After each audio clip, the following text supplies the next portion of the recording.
Recently, these photos have been going viral all over social media. You can create similar trending photos using just a single face photo with just one click. The process is very simple. In this single video, you'll get all the different prompts for different styles of images, so you won't need to watch any other tutorial. You can do this on both mobile and PC, and the process is exactly the same.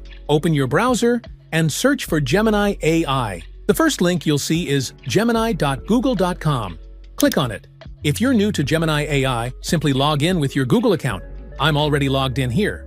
Now, go to Tools and click on Create Images.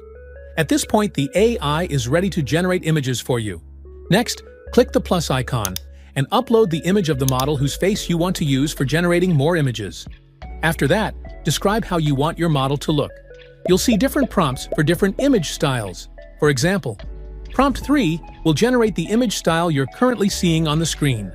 All the prompts will be provided in the description box, as well as later in this video. Simply copy any prompt, paste it into the box, and hit Submit. Within a few seconds, you'll get amazing results. As you can see, the output looks beautiful. Just click the Download button to save it, and that's it. You can create multiple styles of images, each with their respective prompts, the same way.